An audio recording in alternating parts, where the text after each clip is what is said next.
这一刻，秦问天开始痛苦地咆哮起来，声音很是刺耳。在楚风那大力的压制下，他的身体越来越小，越来越小。与此同时，他所承受的痛苦则是越来越大，越来越大。他非常清楚，这样下去很是不妙。当他的体积恢复到正常人类大小的时候，也就是他毙命的时候，楚风，你个废物！身为青木山的弟子，却依靠结界之术，你胜之不武，你胜之不武。秦问天知道时日不多，便开始咒骂戚楚风。然而，听得秦问天这样的咒骂之后，楚风却忽然停止了对秦问天的赶尽杀绝，反而问道：“你还真觉得我楚风若不用结界之术，就不是你的对手？废话，你个区区6品武王，若不用结界之术，我一口唾沫都能活活淹死你。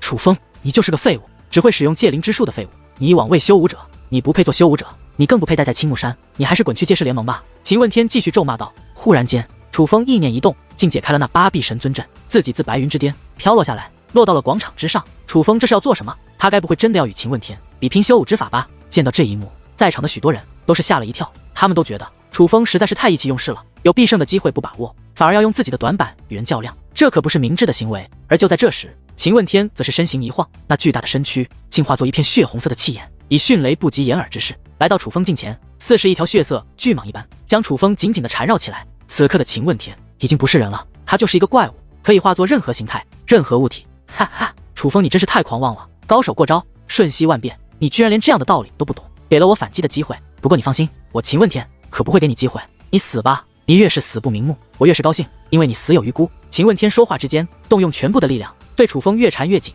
他要硬生生的将楚风捏成粉碎。然而，就在秦问天觉得楚风必死无疑之际，楚风却是发出一声轻笑，随后只见其眼中5种雷霆闪烁，只听咔嚓一声巨响，无数道雷霆宛如利刃一般，自楚风的体内爆射开来。那雷霆所过之处，万物尽毁，万物尽灭，连楚风所在的那方空间都被轰成了粉碎，虚空坍塌，什么都不剩。楚风身处一片黑暗之中，周围的一切都没了，而秦问天自然也是消失得无影无踪，死的不能再死。忘记告诉你，我不用武力，只是不想让你败得太惨。楚风仍旧站在那黑暗的空洞之中，尽管周身黑暗，可他却并不黑暗，相反他很是伟岸。雷霆铠甲在涌动着，雷霆羽翼也在飘动着，楚风似是一个雷神，一举一动都引人注目，气势非凡。1品半地，楚风的修为竟也是1品半地，他果然隐藏了修为。众人震惊了，因为此刻楚风的修为乃是1品半地。不对，我听闻楚风掌握着特殊的手段，能够提升2重修为，那雷霆铠甲与雷霆羽翼便是那手段。既然眼下他的修为是1品半地，那他的真实修为应该是8品武王。也有了解楚风的人解释起来，此刻在众人的注视下，议论中，那被楚风轰成粉碎，化作黑暗的虚空开始愈合重组，而楚风的雷霆铠甲以及雷霆羽翼也是随之消散。此刻楚风的修为停留在了8品武王，楚风没有再掩饰，因为已经展露过了，就没必要再掩饰。而8品武王的确是他现在的真实修为，不过楚风的战力却是能够与真正的4品半地相匹敌，这不是楚风自认为的，而是在先前，在刚刚，楚风在无数道目光的见证下做到的。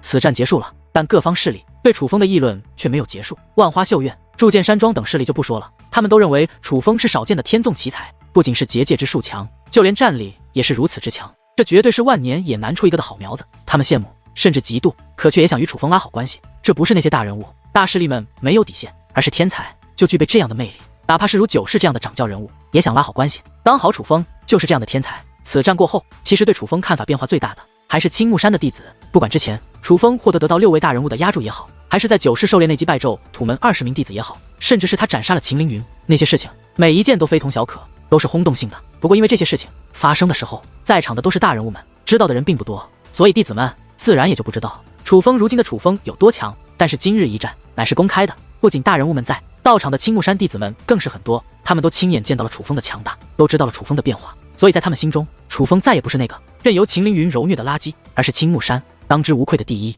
对于外界的看法，楚风倒不是很在意。结束这场战斗后，楚风便回到了自己的住所，他需要调养生息。虽然这场战斗楚风看似风光，取得了绝对的胜利，但实际上却也并非表面那么简单，还是有些艰难。至少楚风是在使用了2大底牌手段后才赢得这么漂亮。如果说那8臂神尊阵让楚风的结界之力与精神力损失惨重的话，那么楚风所施展的5色雷霆则让楚风的武力甚至身体有些超过了负荷。那一招是通过楚风血液的5种神雷施展出的。其实这一招楚风早就会，在刚刚突破武王的时候，楚风就掌握了这种手段，只不过威力没这么大，射程也是很短。而今日楚风所在施展这手段，威力胜过当初100倍、1000倍，甚至万倍。今日其实楚风有所收敛，若不收敛，破坏性将更大。这不仅仅是因为楚风的修为提升了，更是楚风对神类的力量掌握了。而楚风之所以能够做到这一点，那是因为之前的顿悟是他在突破八品武王的时候有所感悟，所以对神雷的运用更加自如了一点。不过楚风也很清楚，他虽然掌握了，但却掌握的很少，乃是真正的冰山一角。他体内的神雷非常强，强大到超乎想象，超出理解范围。若是全部掌握，就算毁掉这整个五之圣土，也不过是弹指间的小事而已。这样的力量是可怕的，但是楚风却不怕，反而很是兴奋。果然，你们很强，强到我根本无法掌控。不过我喜欢你们的强，越是这样，我越想掌控。如今的我只是掌握了你的冰山一角，但总有一日，我会让你们全部为我所用。楚风睁开双眼，说出了这样一番话。他是在对他体内的9色神雷说的。楚风说这番话的时候，没有一丝谦卑，也没有一丝狂妄，与之前的态度完全不同。之前楚风一直不确定神雷的来历，他觉得神雷很可怕，所以他很忌惮。但现在他却不这么想了，因为他悟了，因为他已经能够确定神雷不是外来的力量，而是本就属于他的血脉之力，所以他就是神雷，神雷就是他。不管神雷多强大，但却也是要寄居于他肢体内，是他楚风的血脉之力，所以他们本就是一体。这一次楚风的消耗的确有些大，他休养了足足2个时辰，体内的王级武力以及精神力才算恢复许多，整个人的精神状态也好了不少。不过还未彻底恢复，楚风就赶忙起身了，因为一个大人物来到了他的府邸之中。这个人不是别人，乃是青木山的掌教独孤星风。独孤星风亲自拜访，这对弟子来说是莫大的荣幸，而对于楚风来说，这还是一个好机会，让独孤星风帮助自己的好机会。楚风来到从卧房来到客厅，发现独孤星风正在客厅坐着，他没有坐在正座，反而坐在偏座，手握茶杯，正轻轻地抿着，洒脱自然，仿佛这里就是他的家，没有一丝庄重，很是随意，并且他的身上也没有散发出掌教的威势，显得很是随和，像是一个寻常人。但是楚风知道他不是寻常人，他是青木山的掌教独孤星风，弟子楚风拜见掌教大人。楚风走出后，先是施了一礼。楚风，此处只有你我2人，就不必做这些礼节了。来，过来，坐这边来。独孤星风笑眯眯地冲着楚风招了招手。此刻的他简直像是变了个人。如果说先前在众位掌教面前的时候，独孤星风是一个威严十足的掌教，那么此刻的独孤星风更像是一个亲人。那随和的样子不像是装出来的，而是由那儿外发出来的。楚风也没有客气，他知道自己无需客气，所以走到独孤星风身旁的椅子前，便坐了下来。楚风，之前我闭关修炼，没能主持大局，让你在青木山内受了不少委屈，你该不会记恨我吧？独孤星风笑着问道，眼中竟有着一抹担心。他真的害怕楚风记恨于他，对他留下不好的印象。之前我的确受了委屈，但我不会记恨任何人。那是我楚风实力不足，受人欺辱，也怪不得别人。至于掌教大人，您明察秋毫，处事公正，是一个好掌教，弟子对您只有敬重，没有记恨。楚风说道。那就好，那就好啊。独孤星风释然地笑了笑，这才说道，其实对于你成为戒师联盟挂名弟子之事，我是不赞同的，不过现在已经这样了，我也早已想通了。当日我的反应可能有些过激，不过那也是因为我看中你，所以你不要记挂在心上。独孤星风说道，私心人人都有，掌教大人也不例外，这一点弟子倒是能够理解。不过戒师联盟对弟子也的确不错，帮助过弟子很多，还希望掌教大人不要因为弟子而与戒师联盟的关系有所隔阂。楚风很希望青木山能与戒师联盟和平共处，哈哈，这点你放心。先不说我青木山从始至终都与戒师联盟是联盟势力，就算我们的关系没有那么好，我也不会因为你便敌视戒师联盟的，并且事情已经发展成这样了，我倒觉得你可以成为我青木山与戒师联盟的一座桥梁，让我青木山与戒师联盟的关系更进一步，成为能够同荣辱共进退的联盟势力。独孤星风说道，若是掌教需要，弟子万死不辞。楚风说道，哈哈，好，我就知道我没有看错你，不仅天赋利奥的，你也是忠肝义胆之辈，只有你这样的弟子才值得我青木山不惜一切的去培养。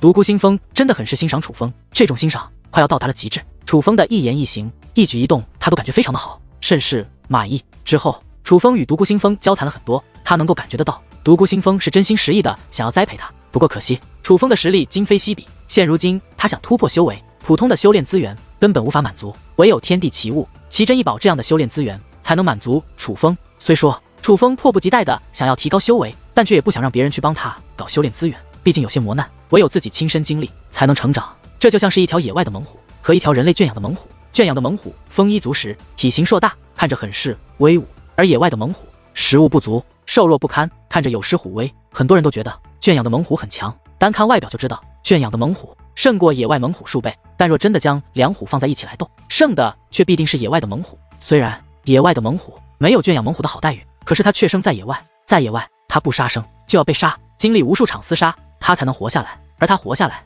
全都是靠它自己的本事。但圈养的猛虎却全然不同，尽管它把自己吃得很壮，但却依仗着主人的喂食，它自己从来没有真正的猎杀过动物，乃是饭来张口之辈，早就失去了野性。这样的猛虎空有一副壮硕的虎身，却没有拼杀之心以及拼杀的技巧，它与野外的猛虎斗怎能取胜？而修武一途也是如此，可以接受他人的帮助，但不能万事靠他人，必须自己去经历磨难，经历拼杀，才能真正的成长，才能真正的蜕变。所以楚风没有对独孤星风掌教提出关于修炼资源的要求，但是有一件事他不得不说，那就是前往咒土门解救淡台雪。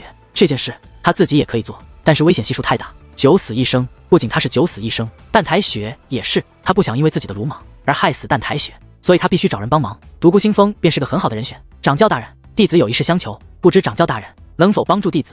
终于楚风还是开口了，不知何事，但说无妨。独孤星风微笑着道，我想请掌教大人帮我救一个人。楚风说道，去哪救？独孤星风都没问救谁，而是直接询问地点。对于独孤星风的反应，楚风有些意外，但还是回道，咒土门。咒土门。听得此话，独孤星风依旧没有太大的反应，依旧很是平静地问道，这个人是你的什么人？非救不可吗？是我的挚友，弟子非救他不可。楚风点了点头，好，我帮你救他。不过九世狩猎刚刚结束，有很多事情要处理，不能即刻启程，并且若是前往咒土门的话，必须暗中行动，我也不方便一同出发。这样吧，2日之后你先离开青木山，到这个地方等我。独孤星风说话之间，探出手指对着虚空比划起来，眨眼间一幅地图便勾勒而出。这幅地图的出发点是青木山，目的地像是一间村落中的客栈。弟子明白了，多谢掌教大人出手相助。楚风发自内心的感激，因为从他开口到现在，独孤星风都没有任何反常的表现，他表现得很是平静，仿佛楚风这样的要求本就在他的意料之中，并且是他能够接受的范围。最重要的是，独孤星风只询问了几个很简单的问题，甚至都没有问楚风要救的人是谁，以及那个人与咒土门有着怎样的仇。由此可见，他对楚风是多么的信任。和我就不要这么客气了，记住，我是你的掌教，也是你的家人。青木山就是你楚风的家，家人有事，我怎会不管？时间不早了，今日一战你也消耗不小，早些休息吧，3日后再见。独孤星风笑着拍了拍楚风的肩膀，便就此离去。看着独孤星风的离去的方向，楚风则是淡淡的笑了。家这种话，界师联盟的掌教也说过，而现在他们的确都如同家人一般，守护着楚风，这种感觉很好。楚风知道，现在的他已不是当初的他，在五之圣土这个高手辈出、凶险无处不在的地方，他不再是孤身一人，他也有了家人，与他肝胆相照的家人，居然忘记了这件事。独孤星风走后，楚风才忽然想到，他没有与独孤星风说，他已经邀请了红强帮他，并且也打算请界师联盟掌教以及苗人龙一同帮他。独孤星风走得有点急，楚风根本没来得及提起此事。不过想到独孤星风先前的态度，就算楚风想邀请其他人一同出手，想必独孤星风也不会介意。不过楚风还是准备告诉独孤星风一声，毕竟这种事情还是先打声招呼比较好。若是到时候他们真的见面了，独孤星风真的不愿意，那可就尴尬了。但是在此之前，楚风决定先去找界师联盟与苗人龙谈好此事。就像红强所说，咒土门不是寻常的地方，想去那种地方救人，就必须确保万无一失才行。而多一名半地巅峰的强者，就是多一份保障。楚风来到界师联盟的住所，很快便见到了界师联盟掌教以及苗人龙。楚风与他们提起，请他们帮助自己解救淡台雪的事情。他们的态度与独孤星风差不多，并没有多问，便爽快答应，并且他们与独孤星风一样，说此事事关重大，需要暗中进行，叫楚风与他们暗中集合。楚风干脆与他们约定，在那与独孤星风会合的地方会合。而这一次，楚风也没有犯上一次的错误，而是直接与界师联盟掌教以及苗人龙说明了他已经邀请了红强与独孤星风一同帮他的事情。对于此事，界师联盟掌教和苗人龙不但没有任何的反感，反而觉得很是不错。此事进行得很是顺利。在此之后，楚风便前往了独孤星风的住所，他也需要与独孤星风说明一下。而独孤星风的住所可以说是青木山最为森严的地方之一，莫说弟子，就连寻常的长老也不得入内。但是楚风来到此处后，却没有人敢阻拦楚风。显然这些长老应该得到过特殊的命令，那就是若楚风前来求见，不得阻拦。楚风再度见到了独孤星风，他将之前忘记说的事情与独孤星风说了一遍。独孤星风听过之后就笑了，他是开心的笑了，因为他与苗人龙等人一样，都觉得这是好事，并且他主动说让红强以及苗人龙等人都在他之前所说的地方集合。果然英雄所见略同，见独孤星风也同意，楚风也就彻底放心了，并且他对营救淡台雪的事情也更有信心了。毕竟他们这次出手的人可以说是一个豪华阵容。不过值得一提的是，楚风自独孤星风的宫殿走出之时，碰到了一个人，一个他很不喜欢并且也很不喜欢他的人，拓跋沙狂。不过看到拓跋沙狂，楚风却并未理会，如同没有看到他一般，自他身旁走了过去。楚风身为弟子，不懂得遇见长老要当场施礼的规矩吗？拓跋沙狂开口喝住了楚风，并且怨念重重。掌教大人告诉我，见到他都可以不必施礼，你居然叫我对你施礼？难道你觉得你的身份比掌教大人还要尊贵？楚风冷哼一声，都未正眼看拓跋沙狂一眼。楚风，你休要依仗着掌教大人看中你就无法无天，别忘记你依旧只是一个弟子。拓跋沙狂狠狠的道。楚风笑了笑道，没错，我楚风只是一个弟子，而你是堂堂刑罚部主事人，可是我楚风就是不怕你，就是看不惯你，你又能奈我何？楚风说道。拓跋沙狂气得咬牙切齿，但那握紧的双拳很快又缓缓松开，他在尽量控制自己的杀气。掌教大人就是看中我，你若是不服气，倒是让掌教大人也这般看中你啊。若是没这个本事，那就靠边站，不论什么位置都是能者居之。而我楚风现在就是掌教大人眼前的红人，与我比，你什么都不是。楚风知道拓跋杀狂不仅恨自己，如今还很眼红自己，所以他故意说出这番话，就是要刺激拓跋杀狂。而说完这番话后，楚风也不管那拓跋杀狂是何表情，而是径直地向自己的住所行去。你这目无尊卑的畜生！看着楚风那离去的背影，拓跋杀狂气得脸色铁青。直到楚风离去，他还站在那里望着楚风离去的方向，眼中尽是怒意。好歹也是刑罚部主事人，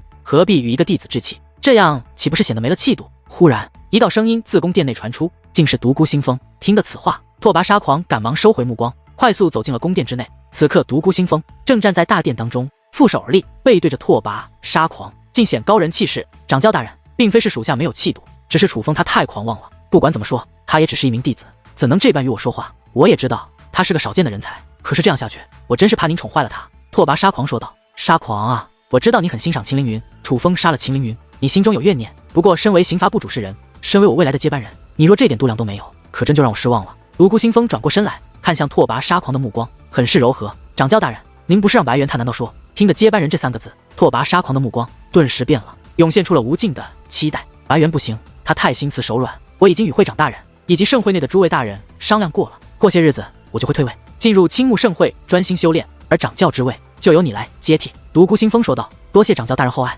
忽然拓跋杀狂跪倒在地，满脸感激，与我就不要这般客气了。记住，楚风天赋再好，也只是弟子，而你才是我最器重的人。在我心中，他远不如你。我现在的所作所为，看似宠溺楚风，但实际上不过是利用楚风而已。他在我眼里只是棋子，是对付界师联盟的棋子，而你拓跋杀狂才是我独孤星风的心腹。你和他置气，这不是自讨苦吃，自寻烦恼吗？独孤星风拍着拓跋杀狂的肩膀说道。属下愚钝，竟不知掌教大人之心意，属下真是该死。拓跋杀狂不断叩头，他是发自内心的感激。起来吧，现在明白也不晚，过不了多久，这青木山就是你的了。我对你如此器重，你可千万不要让我失望。独孤星风笑眯眯地说着，眼中暗藏着猜不透的心机。属下定然不会让掌教大人失望的。拓跋杀狂激动得五体投地，他在外人面前杀气冲天，可在独孤星风的面前却是乖得不得了。而独孤星风则是始终面带笑容，没人知道他究竟在想些什么，至少拓跋杀狂不知道他究竟在想什么。而对于拓跋杀狂与独孤星风的这番交谈，楚风可不知道。到了3日之后，他便独自一人离开了青木山，前往了独孤星风与他约定的集合地点。只不过刚刚离开青木山没多久，楚风便目光一闪，眉头紧皱，脸色也变得很不自然。忽然，楚风脚下的步伐变得越来越快，每步落下都会跨出数百里，瞬息百里，这乃是身法武技。若是从远处观看，楚风就像是一道流光，速度之快，常人根本难以用肉眼捕捉。然而，就在楚风加速的同时，一股磅礴的暗黑色的气焰也是自其身后浮现，夹带着浓浓的杀意，对着楚风追赶而去。那暗黑色的气焰实在太快，尽管楚风已是极快，可仍是眨眼之间便被那暗黑色的气焰追赶了上来。暗黑的气焰滚滚翻腾之间，已是将楚风团团包围，封锁住了楚风的前行之路以及后退之路。什么人敢在青木领域肆意妄为，就不怕青木山追究于你吗？楚风冷声问道。已经出了青木山的范围了，竟然还敢拿青木山吓唬我？楚风，难不成你真觉得你比我了解青木山吗？忽然一道阴冷而无情的声音响起，与此同时，一道身影也是自那暗黑色的气焰中缓缓浮现。是你！看到这位之后，楚风眉头皱得更深，因为此刻出现在他面前的不是别人，乃是青木山最恨他的人——拓跋杀狂。你想做什么？楚风问道。我想做什么？你还不清楚吗？你杀了我2个儿子，我今日就要你血债血偿！拓跋杀狂说话之间，杀气纵横，就要对楚风下杀手。你儿子？等一等，你儿子是谁？楚风再度问道。小子，你还真是贼心不改，大难临头竟也想套我的话。拓跋杀狂冷冷一笑，说道。不过无妨，你今日必死无疑，我不妨就全都告诉了你，让你死得明白。你的确是个人才，在当日你触发远古仙真的时候，我就已经发现了这一点。不过可惜，我不能让你在青木山崛起。你越是优秀，我越是要对付你，而这一切都是因为我的2个儿子，他们2个便是问天与凌云。拓跋杀狂说道。秦问天与秦凌云是你的儿子，既然他们是你儿子，你为何不公布于众，让人们知道他们是你的儿子？这岂不是更好？楚风很是不解地问道。你懂什么？掌教大人的脾气我比你了解得多，他可不喜欢假公济私之人。我若想要问天与凌云在青木山内崛起，只能以外人的身份帮他们，所以就连他们2兄弟死的时候都不知道我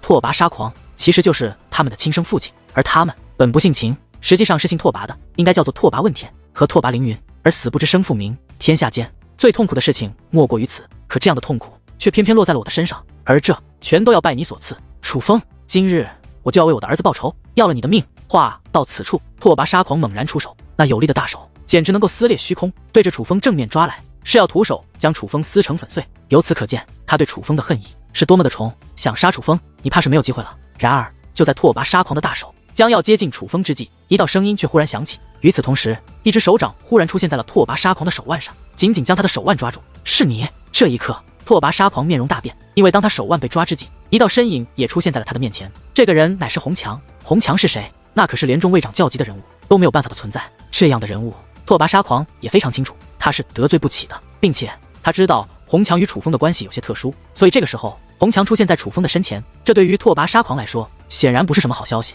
楚风，你是故意引我出来的？忽然，拓跋沙狂恍然大悟，这一刻他才发现，从始至终楚风都没有真正的表现出恐惧，反而很是冷静的套他的话语。而眼下，楚风的嘴角更是露出了灿烂的笑容，显然这是早有预谋的。他拓跋沙狂中计了，此次9世狩猎，我也算是锋芒毕露。洪强前辈早就猜到，可能有人会对我不利，只是他不确定这最想对我不利的人究竟是谁，来自哪门哪派，所以才没有与我同行，反而是隐藏在暗中，等的就是你这种看我不顺眼，想要对付我的人。其实我早就知道你看我不顺眼，知道你很想杀了我，但是我却以为你身为刑罚部主事人能够沉得住气，所以不可能这么快就对付我。就算有人对付我，也是其他势力的人，但我没想到你如此心急。我刚刚离开青木山，你居然就对我动手了。不过仔细想想，我倒也能够理解你，你的2个儿子都死在了我的手中，而他们连死的时候都不知道你是他们的父亲。发生这样的事情，你若不对我恨之入骨，那才奇怪。所以迫不及待的想要杀我，倒也算情理之中。不过可惜，我早有准备，你的着急出手只是害了你自己。楚风很是平静的说着，但每一句话都有着对拓跋沙狂的嘲讽以及侮辱。畜生，我非要撕了你！拓跋沙狂越听越气，竟想当着洪强的面再度对楚风出手，找死！可是只见洪强那抓住他的手掌微微一颤，一股狂暴的武力便涌入拓跋沙狂的体内，而那武力太凶，只听砰的一声，拓跋沙狂的那条手臂连带着他的肩膀竟已经是炸成了粉碎。这一刻，拓跋沙狂一边惨叫一边后退，苍老的脸上满是痛苦之色。这并非是他忍耐力差，实在是洪强的这一击太过非同小可，那不只是简单的粉碎了他的手臂那么简单，那种痛楚之感更是超越人的忍受极限，此刻正弥补在拓跋沙狂的断臂之处，折磨着他。此刻拓跋沙狂被那种痛楚折磨得满头大汗，瑟瑟发抖，双腿都在发软，像是要跪在地上。他真实的感受到了他与洪强的巨大差距，这种差距是无法靠外力弥补的。哪怕他身为7品半帝，贵为青木山的刑罚部主事人，可是在洪强的面前，他依旧不堪一击。莫说抵挡洪强的攻击，他连洪强攻击所造成的痛楚都抵挡不了，这痛楚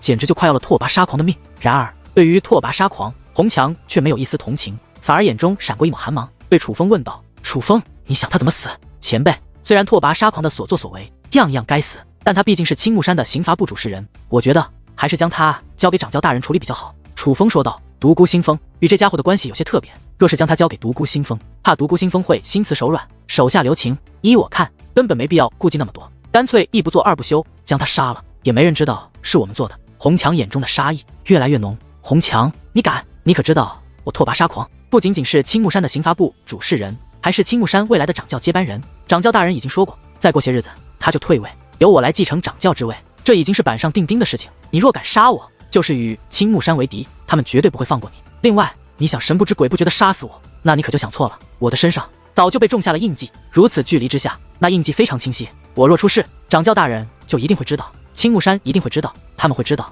是你和楚风杀了我。来啊，你杀我呀！你若胆敢杀我，青木山绝对不会放过你们。你以为半帝巅峰就能为所欲为了？我青木山可是有5帝镇守，5帝面前你什么都不是。拓跋沙狂身上的痛楚有所缓解，再度发起狠来，竟然威胁洪强。你以为我洪强是被吓唬到大的？洪强不信拓跋沙狂所说之话，不信，那你就看一看这是什么。拓跋沙狂说话之间，大手一找，将自己的上身衣物给扯了下来。这一刻，楚风与洪强发现拓跋沙狂的丹田处的确有着一个印记，那印记还闪烁着微光，一闪一闪的，很是诡异。这个印记是青木盛会的人布置的。楚风眉头微微皱起，以他如今掌握的结界知识，一眼就看出拓跋沙狂没有撒谎，这个印记的确很不简单。现在拓跋沙狂没有大碍，这印记发挥不了作用，但若是拓跋沙狂出现了生命的危险，这个印记就会向特殊的人发出信号，不仅会将拓跋沙狂死的地点传播出去，怕是楚风等人与拓跋沙狂最后的对话都会被听到。而楚风之所以说这个印记是青木盛会的人布置的，那是因为这个印记非常利奥的，哪怕洪强也布置不出来。这印记怕是青木盛会的5帝强者所留。哈哈，难怪你小子这么受人青睐，你还真是有些了不起，至少眼光不错，居然认出了我这印记的来历。没错，实不相瞒，这印记可是掌教大人请会长大人为我布置的。只要我出事情，掌教大人与会长大人都会知晓，你们根本逃不出多远，就会被抓到，就会被杀掉。楚风，你现在应该知道我拓跋沙狂的身份有多重要了吧？想杀我，你也不掂量掂量自己几斤几两。拓跋沙狂讽刺地说着。拓跋沙狂，我们现在的确不能杀你，但将你带到掌教大人那里，把事情说清楚后，你依然难逃一死。楚风说道。哈哈，楚风啊，楚风，你还真以为掌教大人对你说几句好话，就是真的重视你了？我不妨实话告诉了你，掌教大人不过就是利用你而已，你不过就是一颗棋子罢了，小小的弟子拿什么和我比？先不说你说的话掌教大人不会信，就算他信，也绝对不会杀了我。最终倒霉的还是你，和我斗，你斗不起。拓跋沙狂忽然大笑起来，笑得异常大声，异常嚣张。此刻洪强气的双拳紧握，他真想一巴掌把拓跋沙狂给活活拍死，可是他不能，因为他也知道，若是真的就这样杀了拓跋沙狂，他倒没事，但显然会给楚风招来祸端。你们在做什么？然而就在这时，一道声音忽然自千米之外响起，顺声观望，拓跋沙狂顿时面容大变，先前还嚣张不已的他，此刻就好像真的吃了大便一样，再也笑不出来了。千米之外，一个人正踏空而行，此人不是别人，正是青木山的掌教独孤星风。掌教大人，您要为属下做主啊！忽然，拓跋沙狂惨叫一声，便赶忙跑到独孤星风面前，竟率先的告起状来。沙狂，发生什么事了？你不要慌，从头说起。独孤星风平静地问道。掌教大人，是楚风。楚风此子大逆不道，竟联合这个红强，想要灭杀于我。若不是掌教大人来得及时，属下定要死在此处。拓跋沙狂满脸委屈地说道。楚风要杀你，他为什么杀你？你又为何会来到此处？独孤星风问道。此子一直对我怀恨在心，早就想取我性命，属下是被他骗过来的。拓跋沙狂信口开河，说谎都不用打草稿，就仿佛他说的是真的一般。而这一刻，独孤星风则是点了点头，随后嘴角忽然掀起一抹淡淡的笑意，这才再度看向拓跋沙狂，问道：沙狂，你仔细看看我。掌教大人，看什么？拓跋沙狂有些不解。你看我像那么好骗的人吗？独孤星风问道。拓跋沙狂话到口边说不出来了，脸色再度变得铁青。就在这时，独孤星风脸色转冷，猛然抬脚，只听砰的一声，这脚便落在了拓跋沙狂的身上，直接将他踹出数里开外。独孤星风这一脚不仅是简单的一脚，更是一个警示，在提醒拓跋沙狂，也在提醒楚风，他独孤星风此刻要偏袒哪一边。掌教大人，我拓跋沙狂也意识到了不妙，但他没有跑，而是再度跑到独孤星风的近前跪了下来。他知道他跑不了，也知道独孤星风怒了，他现在能做的只有求饶。我器重你，培养你，可你却拿我当傻子耍，你对得起我对你这么多年的栽培吗？独孤星风双眼如电，身体带风，与先前的他判若两人。此刻的他威风凛凛，杀机四伏，很是可怕。掌教大人，我没有耍您，属下怎么敢？属下不敢啊！拓跋沙狂继续求饶，还敢说谎？先前的一切我都亲眼看到了，沙狂，你实在太令我失望了。你之前的所作所为，我念在旧情，都原谅了你。可今日你却为了一己私欲，竟要扼杀我青木山的希望，我不能原谅你。话到此处，独孤星风对着拓跋沙狂的丹田一指，一道流光闪过之际，只听噗的一声，拓跋沙狂的丹田便被洞穿。此刻，拓跋沙狂愣在了那里，感受到自己那正在急速消失的修为，他目若呆鸡。掌教大人，您居然为了这个楚风，不顾你我几百年的交情，要灭杀于我，要废我修为。过了片刻，拓跋沙狂才不甘地大吼起来：我若不念你我的多年交情，早就杀你多次。你以为你所做过的恶事，我真的不知道吗？以往你的所作所为，还都在我的忍受范围之内。可是楚风不同，我视楚风如希望，你敢杀他，就越过了我的底线，我必须杀你。独孤星风面容冰冷，似无感情，丝毫不觉得自己这么做有何不妥。甚至此刻的他对拓跋沙狂没有一丝同情，看来谁都无法动摇他要杀拓跋沙狂的决心。可是掌教大人，您昨晚难道说您是故意的？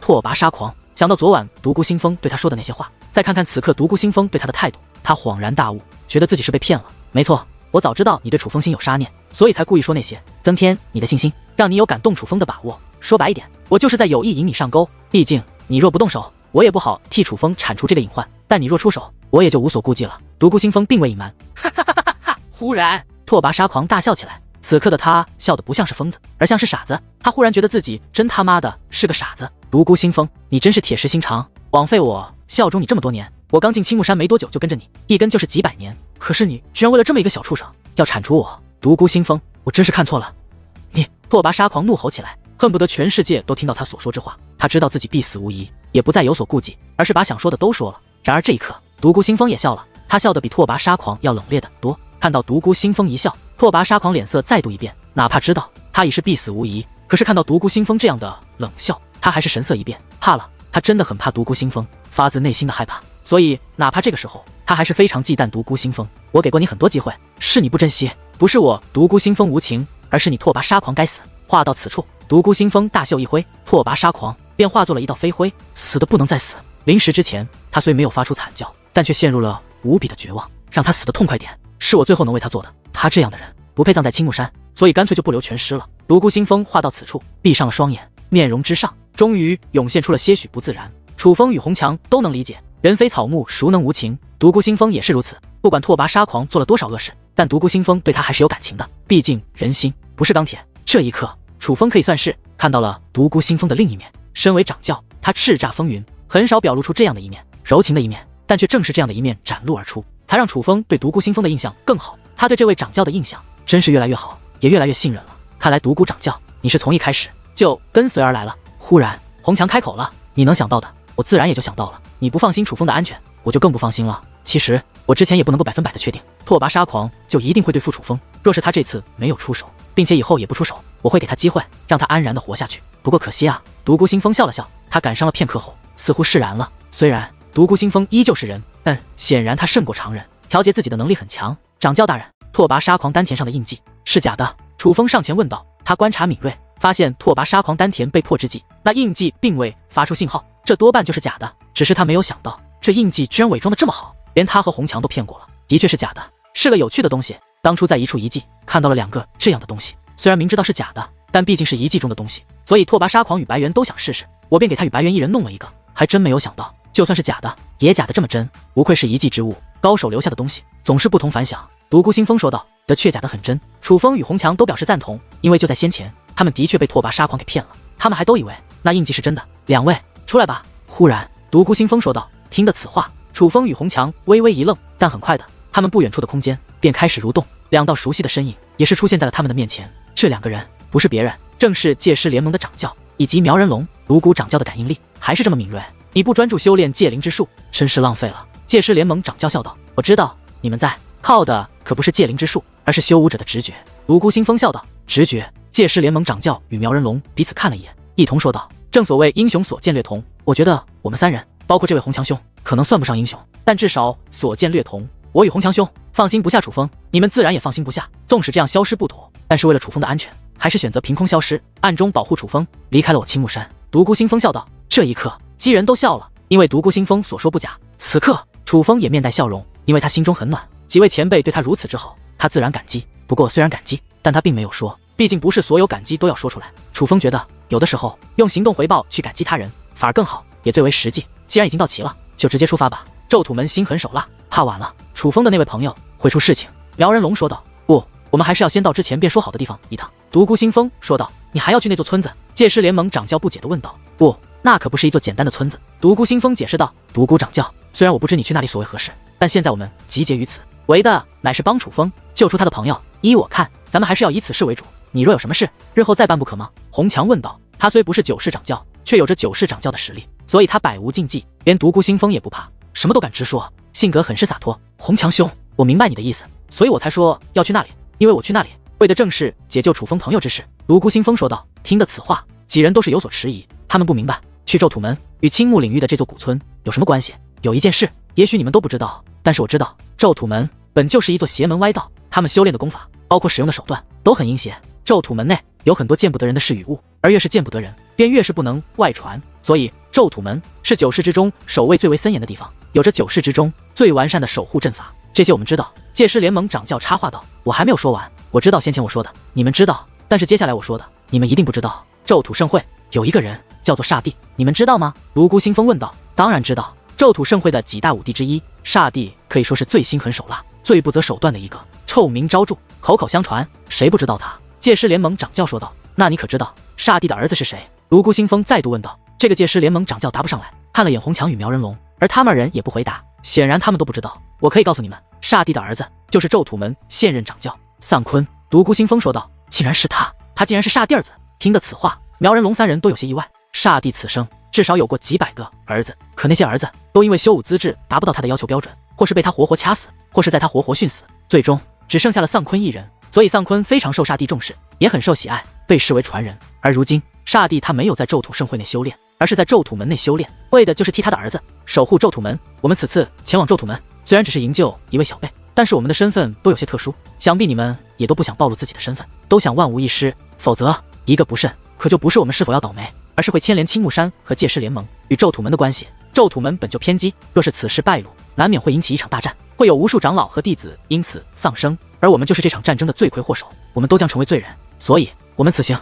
不能出半点差池，必须计划周全才行。独孤星风说道：“那你有何计划？与那村子又有什么关系？”洪强问道：“那可不是普通的村子，那是可能会帮到我们的村子，不妨直说吧。我想去那村子，请一位武帝帮我们。”独孤星风说道：“什么武帝？”听得此话，苗人龙三人都有些意外，同时也显得有些兴奋。武帝虽然如九世这样的庞然大物都有武帝强者坐镇，但武帝就是武帝，武之圣土的最巅峰存在。武帝简直不食人间烟火，是神龙见首不见尾的存在。莫说寻常百姓，在许多修武者的眼中，武帝也如神一般尊贵。那样的人物哪里是那么好请得动的？但眼下独孤星风却说要请一位武帝，这自然也就让苗人龙三人感到有点小兴奋。能与武帝并肩作战，这乃是一件幸事。更何况若真的能请到武帝，那他们此行还真可以说得上是万无一失。莫非是有青木盛会的前辈在那村中？洪强问道。不会，盛会内的前辈们可绝对不会插手这种事情。就算独孤兄贵为掌教，但也不敢去与盛会内的前辈说这种事。若是说了，他们考虑到其中的利害关系，不仅不会插手，也不会让独孤兄插手。苗人龙说道。苗兄所言不假，我青木盛会的前辈都是以大局为重者，他们不会做这种冒险的事。独孤星风也点了点头。那这么说来，那村内是有隐士的武帝。听得此话，苗人龙三人显得更为兴奋，就连楚风也是随之兴奋起来。武之圣土内，三府四族九世，这可以说是最超然的存在，也是最有名声的庞然大物，都有武帝镇守，并且三府四族之中武帝更多。不过这些势力之外，还有很多隐士的势力，也有一些隐士的武帝，但这些隐士的武帝大多有一个特点，那就是神秘。因为他们低调，所以才神秘。可越是神秘，越是让人好奇。所以相比于那些是声名远播的武帝强者，隐士的武帝更让人想要拜见。诸位终于猜对了，不过这位可不是寻常的武帝，他的来头可是很大的。独孤星风说道。究竟有何来头？界师联盟掌教追问起来。此刻的他显得异常兴奋，已经失去了堂堂掌教应有的淡定。我猜诸位都有听说过炎帝吧？独孤星风说道。炎帝当然听过，可是万年之前曾与青帝争锋，要夺得那个时代帝王之位的人，虽然他最终败给了青帝，但炎帝之能也绝非浪得虚名，曾一怒之下焚烧数万里，将一片大海烧干，化作茫茫火海。如今虽已过万年，可炎帝留下的火海依然日日升腾，是我等都不敢踏入的禁区啊。界师联盟掌教说道。听闻曾有几位武帝强者怀疑那火海之内有炎帝留下的宝物，所以前去探索，但却有去无回，葬送在了火海之中。所以那无边无际的火海被称为炼狱火海，是我武之圣土较为出名的禁区之一，武帝强者也不敢贸然进入。苗人龙补充道。武之圣土禁区很多，但大多传自远古，但由近代强者亲手所创的倒是不多，但那炼狱火海便是其中一个。炎帝之威能的确非我辈之人所能比拟的。提及此事，洪强也是颇为了解，而楚风虽然是第一次听闻这炎帝，可是看几位前辈那话语之中浓浓的敬佩与崇拜，便能听出这炎帝定然是不凡之辈，与青帝争锋定然也是拥有问鼎最强之名的人物。可是炎帝不是早就死了吗？忽然界师联盟掌教洪强以及苗人龙三人一同说道。炎帝好战，一生之中击败无数高手，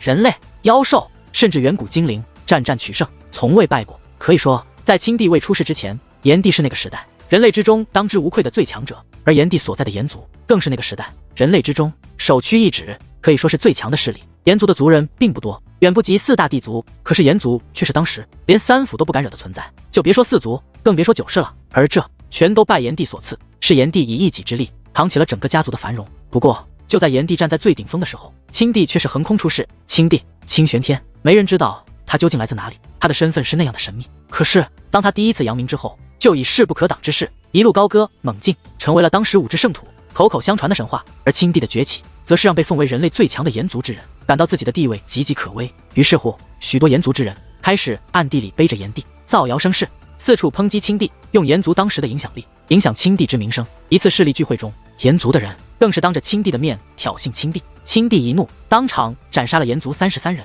但是那一日在场的炎族之人起码3000，可青帝只杀了炎族33个。信口开河挑衅他之人，可以说是真正的手下留情。此事传到炎帝耳中，他也能够猜出炎帝是一个是非分明之人，他也知道那些死去族人之秉性，所以这件事绝对不怪青帝。但是他身为一族之长，却必须捍卫自己家族的荣耀，于是他公然约战青帝，要与青帝一战。此战不定生死，只分胜负。那一战引来了武之圣土无数豪杰来观看，几乎那个时代所有人顶尖人物都到场了。也是那一战，人们见识到了青帝之强大，让人们知道什么叫做后来居上，哪怕远古精灵也是对其深深的忌惮。也正是那一战，从未败过的炎帝平生第一次品尝了败北的滋味。他败给了青帝，那一战他输了。炎帝自尊极强，不甘受此屈辱，便当场自尽。所以你们说的没错，炎帝早就死了，万年之前，在无数人的见证下当场死去。面对三人那质疑的目光，独孤星风点了点头。我听闻炎帝倒并非自尊极强才自尽，只是他求胜心切，修武为的就是追求第一之名。但他与青帝交手之后，悟出了一个道理：青帝天赋远胜于他，哪怕余生再刻苦修炼，也无法与青帝抗衡，所以他才自尽了。戒师联盟掌教说道。后来的说法就有很多，不过炎帝之死不仅是人类一位超级强者的陨落，更是让炎族遭受了致命的打击。炎帝死后，炎族的人对青帝更加憎恨，可是青帝却同情炎族，再也没有难为过炎族之人。青帝虽然有风度，可是不代表所有人都有这个风度。在没了炎帝这个大靠山后，炎族的许多仇家都纷纷找上门来，开始对付炎族。最终几大势力联合起来，向炎族发动了致命的攻击。那一战之后，炎族渐渐地消失在了人们的视野之中。有人说炎族灭亡了，有人说炎族是隐世了，众说纷纭，但炎族却一直没有出现。但我听说最近100年，5支圣土炎族之人开始出没，但却没人知道他们住在何处。莫非独孤掌教知道炎族之人现在何处，并且如今的炎族依旧有5帝强者镇守？你要找的那位5帝就是炎族之人？红强对独孤星风问道。是那个村落，在场几人不愧是掌教级别的存在，很快便都明白了独孤星风要找的是什么人。几位说的没错，炎族还在，并且如今的炎族仍有5帝强者，并且实不相瞒，炎族如今就在我青木领域内，正是我要带你们去的村子。独孤星风说道。炎族隐世那么久，最近出现的越来越频繁，现在独孤掌教居然要带我们去他们的隐世的地方，如果他们同意，是不是说炎族准备出事了？苗人龙问道。今日的炎族早已不是当年的炎族，没有了那强大的势力，也没有了趾高气扬的高人一等，乃是真正的隐世，并且当初与炎族有仇的势力，如今要么不复存在，要么落寞衰败。炎族已经没有大敌，所以他们出事也好，不出事也好，都是无所顾忌。实际上如今知道炎族在世的势力也有不少，他们没有公然宣布自己，但却也不反感有人拜访他们。所以诸位不用担心什么，就算我带你们去，炎族也肯定不会为难我等。独孤星风解释道。但是咒土门可不是寻常的势力，你确定你请得动炎族的那位5帝？红强问道。5帝毕竟是5帝，出手之后地威盖世，但并不一定要用自己擅长的手段，不一定要暴露自己的身份，所以难的不是他们敢不敢帮我们，而是愿不愿意帮我们。独孤星风说道。原来你根本没有把握。红强笑了笑，独孤星风也笑了笑。若是只凭我自己，的确没有把握，我还没有那个面子能让炎族的那位5帝出手。不过现在倒是有了至少5成的把握，这不是因为我，乃是楚风。独孤星风看向了楚风。楚风有些吃惊，他根本不认识炎族，更不是认识那位5帝，甚至在几位前辈说起之前，他都没听说过炎族。怎么他成了请动那位5帝的关键？炎族的那位5帝前辈资历很高，据说炎族能够活到今日，也是多亏了他，所以他被尊称为炎族老祖。可这位炎族老祖并没有出任族长之位，也不管理炎族之事，但他存活已有几千年，历经世事变迁，看尽无数风雨，并非什么都不做。相反，他肩负着一个很重要的使命，那就是再度培养出一位如炎帝一样的存在。准确来说，他想培养出一位超越炎帝的存在，缔造一位如青帝一般至高无上，真正能够统治一个时代的帝王。如今炎族老祖已经寻得了合适的人选，经过几千年的守候，他终于寻得了一位罕见的修武奇才，而这位天才叫做炎邪。炎邪的年龄与楚风相近，并且的确是天赋超群。那个孩子我见过，真的有成为帝王的潜质，但是楚风却也有成为帝王的潜质。若是见到楚风，相信炎族老祖也会眼前一亮，也一定非常想让楚风与炎邪交手，想让他们2人分个高下。到时候我们完全可以以让楚风与炎邪交手为条件，让炎族老祖出手帮我们。独孤星风说道。不行，这太危险了。那炎族老祖既然想把那个叫炎邪的小辈当做帝王来培养，势必也会为其扫除一切障碍。楚风有成为一代帝王的资质，显然他就是那炎邪的障碍。若是带楚风去，这不是羊入虎口吗？红强一口拒绝，他觉得此事不妥。是啊，那里是他们的地盘，并且炎族老祖还是5帝，我们去了一点优势都不占。若是他们没有私心倒好，若是有私心，怕是我们去了就出不来了。苗人龙也是觉得此事不妥，去炎族简直比去咒土门还危险。去咒土门我们可以暗中行动，悄悄潜入，可是去炎族要正大光明，他们想对付我们，真是想跑都没机会。戒师联盟掌教也是说道。其实炎族老祖与我族会长乃是至交，并且我年幼之时就认识他老人家了。虽然他向来高高在上，但其实本性不坏，相反，我发自内心的觉得他是个好人，因为这么多年来他从未做过恶事，只有行善之事。就算他的心愿是培养出一位帝王，但是他的出发点并不是想让炎族再登巅峰，只是单纯的想为人类再培养出一位帝王罢了。因为他不恨青帝，反而很崇拜青帝。他曾亲自说过，当年若不是青帝，5支圣土怕是早已灭亡。青帝是英雄，不仅是那个时代的英雄，而是5支圣土永远的英雄。他觉得5支圣土不会一直安宁，很可能过不了多久就会再度发生如万年之前那样的灾难。若是灾难来了，没有青帝那样的帝王镇守，怕是5只圣土就要真的灭亡。换句话说，炎族老祖想要培养帝王，为的不是炎族，而是整个人类。也许我说这些话，你们觉得太过大公无私，不着边际，更不切实际。这个时代，个个利欲熏心，哪有那么伟大的人？但实际上就是如此。我不妨告诉你们一个秘密：炎邪他并非炎族之人，他是炎族自他处寻的。炎族老祖从一开始就没有把目光锁定在炎族之内，而是整个5只圣土，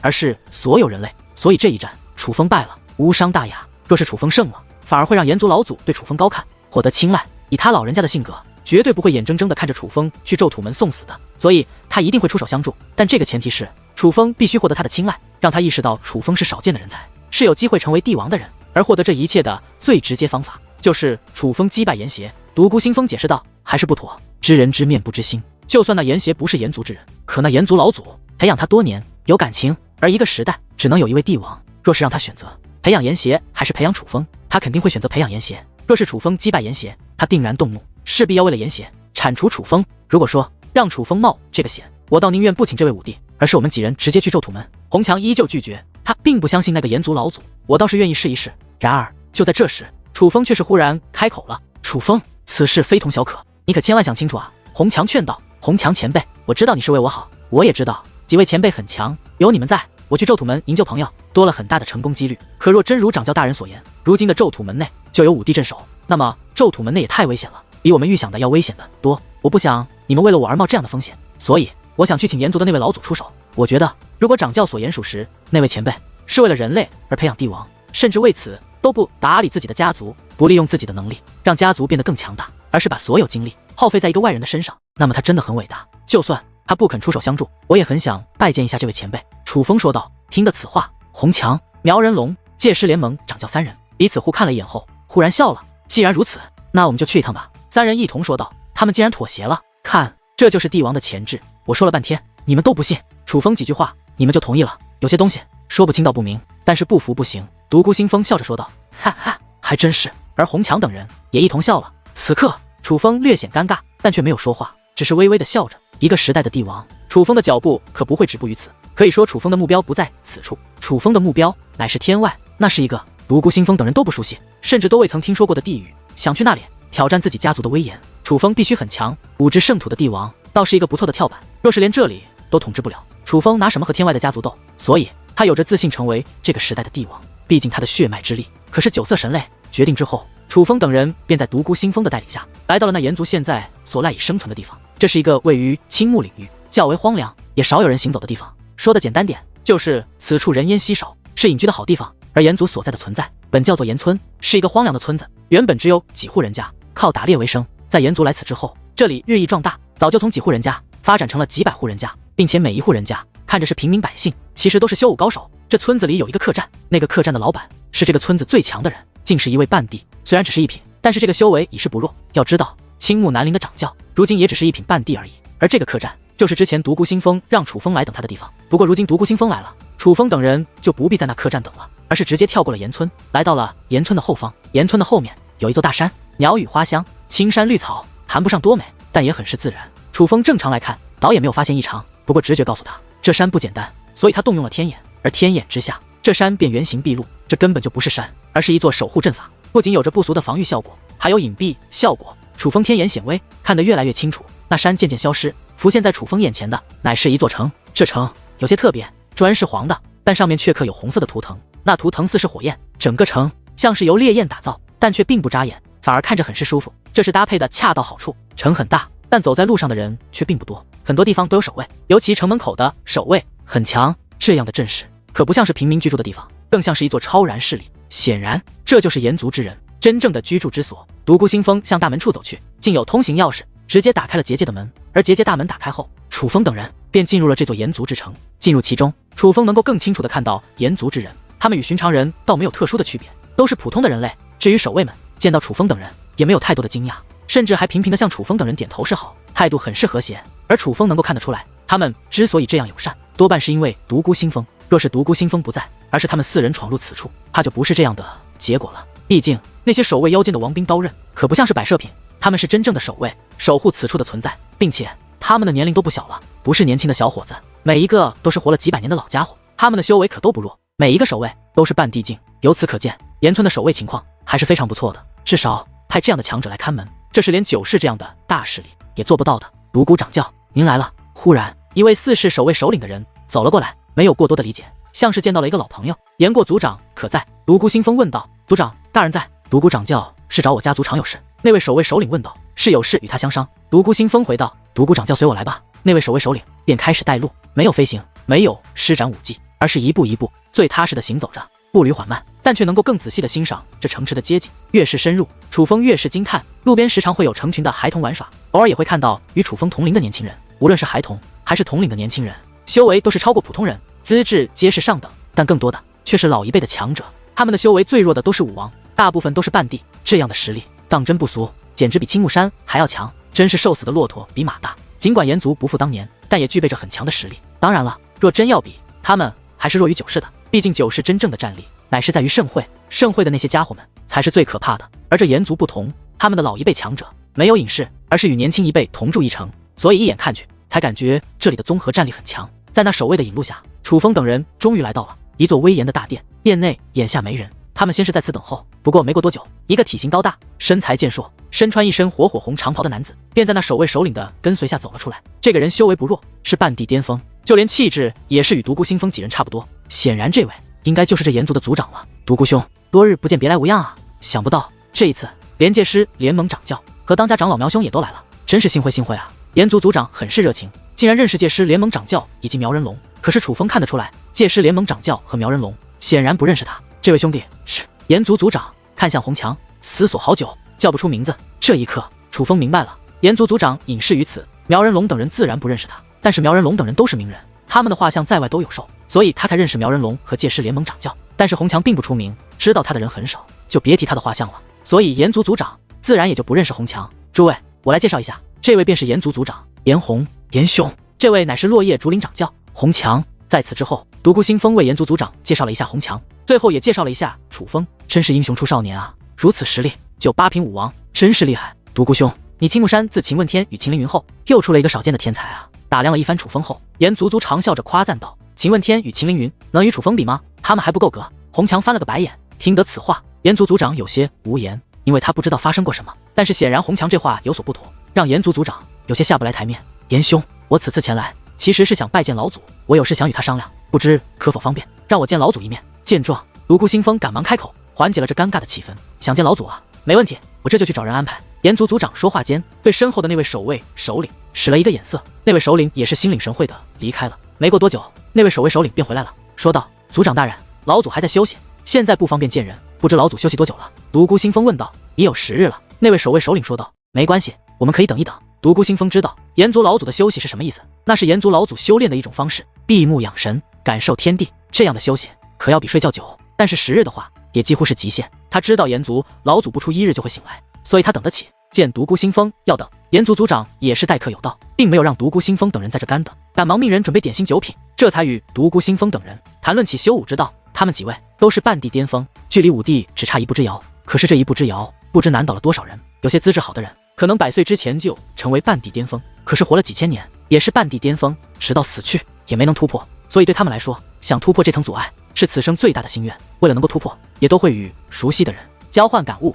用来提升自己。对于他们所谈的话题，楚风没有什么兴趣，毕竟楚风突破没那么难，他的领悟力太强，远远超出常人。突破遇到瓶颈的时候少之又少，就算偶尔遇到，楚风也能在短时间内化解。不过楚风也不好意思提出离开，毕竟客随主便，炎族族长让他留在这里，他就应该留在这里。何况人生地不熟的他离开这里也没地方去，索性就听他们闲聊。如果蛋蛋在就好了。无聊之际，楚风发出一声感慨，当日他获得9灵神图的力量，蛋蛋也获得了好处，只不过那好处要慢慢消化，所以蛋蛋一直处于沉睡状态。蛋蛋这一睡不要紧，可就让楚风孤单不少。不然在这种场合，楚风还能与蛋蛋闲聊，他们聊他们的，楚风聊自己的，又怎么会这么无聊？所以此时此刻，楚风是多么的想念蛋蛋，毕竟这个丫头可是从始至终都陪伴着楚风的。如今他这一沉睡，还沉睡这么久，楚风是相当的不习惯。